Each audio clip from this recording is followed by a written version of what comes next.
যেতিয়া হেমন্ত বিশ্ব শৰ্মা ডাঙৰীয়া অসমৰ মুখ্যমন্ত্ৰী হিচাপে শপত গ্ৰহণ কৰিলে 2024 চনত তেওঁ আমাৰ যি অসমীয়া জাতিৰ যি অসমীয়া ভাষা এই ভাষাক তেওঁ ধ্ৰুপদী ভাষা দি কিনে মৰ্যাদা প্ৰদান কৰিলে। সেইটো এটা গুৰুত্বপূৰ্ণ কথা। এইটো অসমীয়া এজন যুৱক হিচাপে বা অসমবাসী হিচাপে আমি তেখেতক ধন্যবাদ জ্ঞাপন কৰিছোঁ।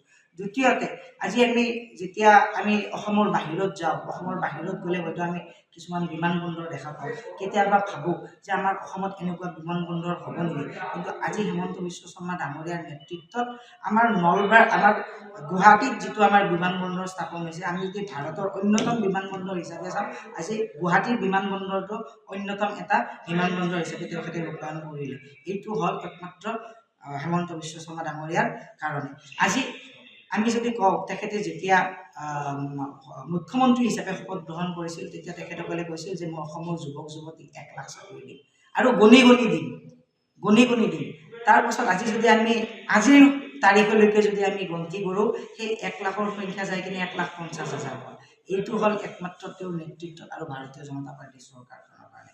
কাৰণ আপোনালোকে যদি প্ৰয়াত তৰুণ গগৈ ডাঙৰীয়াৰ কাৰ্যকাললৈকে আমি গুচি যাওঁ, এজন নাগৰিক হিচাপে, আমাৰ অসমীয়া এজন যুৱক হিচাপে আমি আগতে কি দেখিছিলোঁ? আগতে আমি দেখিছিলোঁ যোনে ৰাজনীতিকভাৱে শক্তিশালী, যাৰ ৰাজনৈতিক প্ৰভাৱ বেছি, যাৰ ঘৰত ধনৰ পৰিমাণ বেছি, তেখেতসকলৰ যদি ঘৰত যদি ল'ৰা ছোৱালী থাকে, তেখেতসকলে যদি পঢ়িব নাজানে, তেখেতসকলে চাকৰি পায়।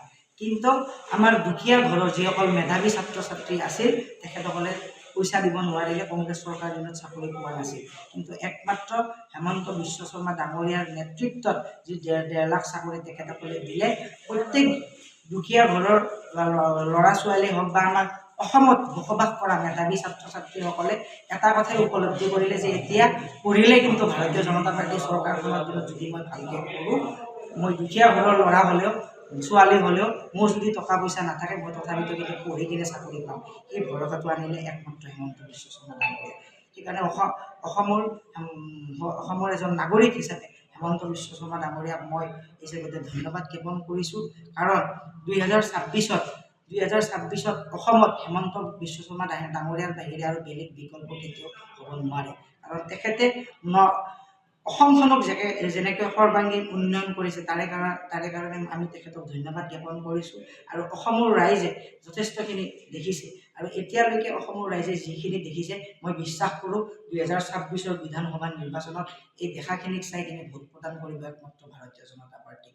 আজি আমি আৰু এটা কথালৈকে যদি আমি ঘূৰি যাওঁ, আজি নগাঁৱত আমাৰ যি বটদ্ৰৱাত যি আমাৰ সত্ৰৰ মাটি আছিল, 1000 বিঘা হয়তো সত্ৰৰ মাটি আছিল, সেই সত্ৰৰ মাটিসকল কংগ্ৰেছ চৰকাৰৰ দিনত কংগ্ৰেছ চৰকাৰে কি কৰিছিল, মিয়া বাংলাদেশীক সেই সত্ৰৰ মাটি দখল কৰিবৰ কাৰণে ৰঙা দলিচা পাৰি দিছিল, কংগ্ৰেছ চৰকাৰে পাৰি দিছিল। কিন্তু হেমন্ত বিশ্ব শৰ্মা ডাঙৰীয়াই সেই ভূমি মিয়াৰ দখলত থকা ভূমি পুনৰবাৰ সত্ৰৰ দখলত আনি কিনে উচ্ছেদ অভিযান কৰি কিনে মিয়া বাংলাদেশীক তাৰ পৰা উচ্ছেদ অভিযান কৰাই আজি আমাৰ সত্ৰৰ ভূমি, আমাৰ অসমীয়া জাতিৰ স্বাভিমান বুলি ক'লেও ভুল নহয়, অসমীয়া জাতিক আজি তেখেতে ঘূৰাই দিবলৈ সক্ষম হ'ল। সেইকাৰণে হেমন্ত বিশ্ব শৰ্মা ডাঙৰীয়াক পুনৰবাৰ ধন্যবাদ জ্ঞাপন কৰিছোঁ। কাৰণ আমি এজন যুৱক প্ৰজন্মৰ এজন নাগৰিক হিচাপে আমাৰ দেখিবলগীয়া আৰু আমি চাবলগীয়া আমাৰ যথেষ্টখিনি আছে। আৰু আমি বৰ্তমান বয়সত আমি যি দেখিছোঁ, একমাত্ৰ আমি এই ভাৰতীয় জনতা পাৰ্টীৰ চৰকাৰজনৰ কাৰণে আমি এই পৰিৱেশ দেখা।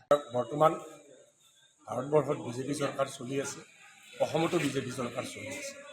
আজি বিজেপি চৰকাৰ চলাৰ কাৰণে আজি ভাৰতে এটা বিশ্বগুৰু হ'বলৈ যাই আছে। এই কাৰণেই যে আজি বিশ্বৰ বিভিন্ন দেশে ভাৰতবৰ্ষৰ ফালে চাই আছে, ভাৰতবৰ্ষই কি হেৰি কৰে, মাৰ্গদৰ্শন কৰে, সেইটোৰ ওপৰত গোটেই বিশ্বৰ দেশবিলাকে চাই আছে। আৰু লগে লগে আজি ভাৰতবৰ্ষৰ চাপ ভাৰতৰ যশস্বী প্ৰধানমন্ত্ৰী নৰেন্দ্ৰ মোদীৰ প্ৰচেষ্টাত আজি আমাৰ উত্তৰ পূৰ্বাঞ্চলৰ লগতে বিশেষকৈ অসমে এটা উন্নয়নৰ এটা বিশেষ মাত্ৰা লৈছে। আজি বিভিন্ন যিফালেই যাওঁ, আজি অসমে এটা সময়ত কংগ্ৰেছৰ দিনত অসম তথা উত্তৰ পূৰ্বাঞ্চলে মাহিয়াৰ চকুৰে সদায় কেন্দ্ৰই চাই আছিল। কিন্তু আজি ভাৰতবৰ্ষৰ যশস্বী প্ৰধানমন্ত্ৰীয়ে সদায় আমাৰ উত্তৰ পূৰ্বাঞ্চলৰ ওপৰত বিশেষ এটা দৃষ্টি ৰাখিছে, যাৰ ফলস্বৰূপে আজি অসম তথা উত্তৰ পূৰ্বাঞ্চলে এটা মানে উন্নয়নৰ বিভিন্ন আঁচনিৰ জৰিয়তে ইয়াক উন্নত কৰাৰ কাৰণে মানে আমি সক্ষম হৈছে আজি অসম। চাওক, বিভিন্ন দিশত চাওক, আজি বৰঝাৰত এটা বিশ্বমানৰ এটা মানে বিমানবন্দৰ টাৰ্মিনেল অলপতে যশস্বী প্ৰধানমন্ত্ৰী ডাঙৰীয়াই মানে উদ্বোধন কৰিলে, যাৰ ফলস্বৰূপে আমাৰ বিমান পৰিবহণৰ আমাৰ যাত্ৰীসকলৰ কাৰণে লাখ লাখ যাত্ৰীয়ে মানে এই টাৰ্মিনেলটোৰ জৰিয়তে মানে আন্তৰ্জাতিক মানে আমাৰ ভাৰতবৰ্ষৰ লগতে আন্তৰ্জাতিক পৰ্যায়তো মানে এটা যাতায়াতৰ সুবিধা মানে লাভ কৰিছে। লগতে চাওক, আজি আমাৰ ইভিন এনেকুৱা আঁচনি কিছুমান লৈছে যিবিলাক আমি কল্পনাও কৰিব নোৱাৰোঁ। এইকাৰণে যে আজি অলপ চলপ নহয়, হাজাৰ কোটি টকাৰ প্ৰজেক্ট আজি চাওক, জাগিৰোডত ছেমিকণ্ডাক্টৰৰ জৰিয়তে টাটাৰ লগত যিটো ছেমিকণ্ডাক্টৰ কৰিবলৈ যাই আছে, যে যাৰ ফলস্বৰূপে আমাৰ নিবনুৱা সমস্যা এটা সময়ত প্ৰত্যক্ষ আৰু পৰোক্ষভাৱে সমাধানত যথেষ্ট সহায় হ'ব বুলি আমি ভাবোঁ। লগতে আমাৰ অসমৰ যি আমাৰ মানে এই বিজেপি চৰকাৰ চলি আছে, এটা সময়ত মানে পইচা পাতি নিদিয়াকৈ চাকৰি লোৱাটো সম্ভৱেই নহৈছিল, অথচ বিজেপি চৰকাৰৰ দিনত মানে এটকাও নিদিয়াকৈ 1,65,000তকৈ অধিক নিবনুৱা আমাৰ প্ৰাৰ্থীয়ে চাকৰি পোৱাৰ কাৰণে সম্ভৱ হৈছে। লগতে চাওক, APSCৰ দৰে এটা ইমান যিয়ে নেকি এটা স্বতন্ত্ৰ সংস্থা, যাৰ জৰিয়তে গোটেই প্ৰশাসনিক বিষয়াবিলাক বাছনি কৰা হয়, আজি সেই তাত মানে সেই APSCৰো আজি এটা সুন্দৰ মানে পদ্ধতিৰ কাৰণে আমাৰ বহুত মানে শিক্ষিত যুৱক যুৱতীয়ে পৰীক্ষা ভাল ধৰণে পৰীক্ষা পাতি অধ্যয়ন কৰি চাকৰি পোৱাৰ কাৰণে যোগ্য হৈছে আৰু সেই ধৰণে চাকৰিও পাইছে। এই বুলিয়ে নহয়, আজি চাওক, বিভিন্ন ছাইডত আমাক কি লাগে, চৰকাৰ এখন লাগে এই কাৰণে যে আমাক সুৰক্ষা লাগে, উন্নয়ন লাগে, আমাৰ মানে দুখীয়া মানুহবিলাকৰ কাৰণে কল্যাণকামী ৰাষ্ট্ৰ হিচাপে আমাৰ দুখীয়া মানুহবিলাকে যাতে সা সুবিধা পায়, বিভিন্ন সা সুবিধা পায়, সেইখিনি আমাৰ চৰকাৰৰ আমি অতি মানে দায়িত্ব বুলি আমি ভাবোঁ। আৰু এই আটাইখিনি কাম এই চৰকাৰখনে কৰাৰ চেষ্টা কৰি আহি আছে আৰু কৰি আছে। চাওক, অতি দুখীয়া মানুহখিনি, যিখিনি মানুহে আগতেই সাধাৰণ এটা সহায় পাব লাগিলে, চৰকাৰী সাহায্য পাব লাগিলে তাঁত বাতি কাঢ়িব লগা হৈছিল, আজি ধৰক জিৰ' বেলেঞ্চ একাউণ্টছ খুলিলে এটা সময়ত যশস্বী প্ৰধানমন্ত্ৰী ডাঙৰীয়াই আমি নিজেই আচৰিত হৈছোঁ যে জিৰ' বেলেঞ্চ একাউণ্টছ কিয় খুলিব খুজিছে, য'ত তেওঁলোকে 10 টকা 20 টকাও তেওঁলোকে জমা কৰিব নোৱাৰে, তেওঁলোকে জিৰ' বেলেঞ্চ একাউণ্টছ খুলি তাৰ পৰা কি লাভ পাব, এটা সময়ত আমিয়ে ভাবিছিলোঁ। কিন্তু এতিয়াই উপলব্ধি হৈছে যে জিৰ' বেলেঞ্চ একাউণ্টছৰ কিমান গুৰুত্ব আছিল।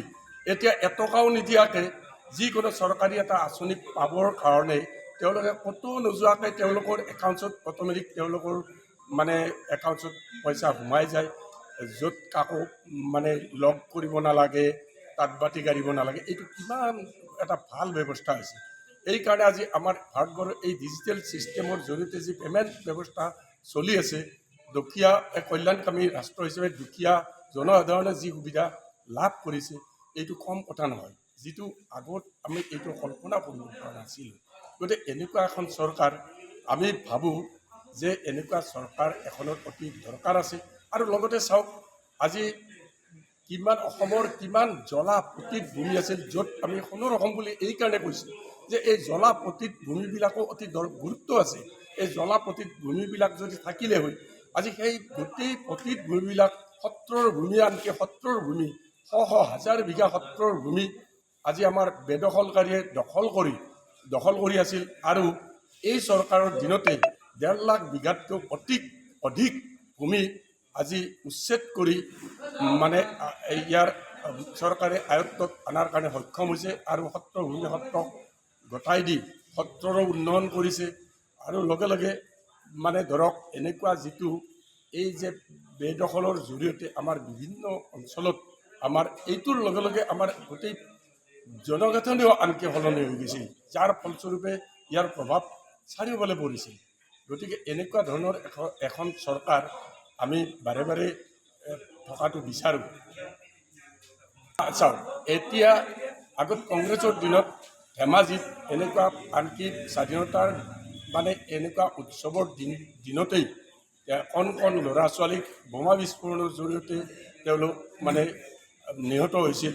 কিন্তু আজিতো আমি তেনেকুৱা পৰিৱেশ এটা দেখা নাই। আনকি আজি কিছু বছৰ ধৰি এই চৰকাৰৰ দিনত বন্ধ যিটো সংস্কৃতি, এই বন্ধ সংস্কৃতিটোৱে এতিয়া উঠি যোৱা বুলি ক'ব লাগিব। আগতেতো সাধাৰণ কথা এটাক লৈ আজি কি বোলে হঠাৎ ক'ৰবাত যাব ওলাইছোঁ, দেখিছোঁ বোলে অসম বন্ধ, আমাৰ কাৰ্যসূচী আমি বাতিল কৰিব লগা হৈছিল। কিন্তু এতিয়া এই বন্ধ সংস্কৃতিটো আমাৰ বিশেষকৈ অসমৰ পৰা একেবাৰে নাইকিয়া হৈ গৈছে। এইটো আমাৰ ৰাইজৰ কাৰণে অতি গুৰুত্বপূৰ্ণ কথা।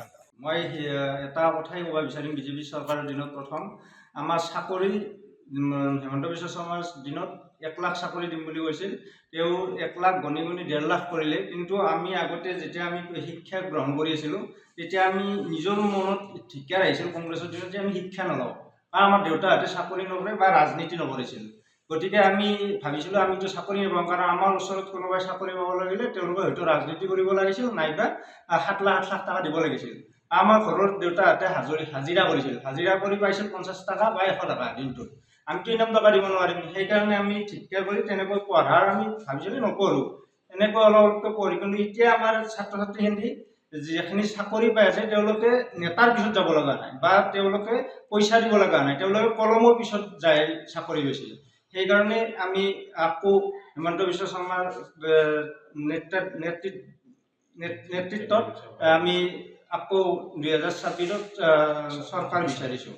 লগতে আমি কংগ্ৰেছৰ দিনত ধৰক ধেমাজি ধৰি দিছপুৰত, বৰপেটাত বোমা বিস্ফোৰণৰ বহুত কাহিনী দেখি আহিছোঁ। কিন্তু আমি এতিয়া 2014ৰ পৰা আমি অসমত এতিয়ালৈকে বোমা বিস্ফোৰণৰ কাহিনী হয়তো আমাৰ কলৰ চামখিনিও দেখা নাই।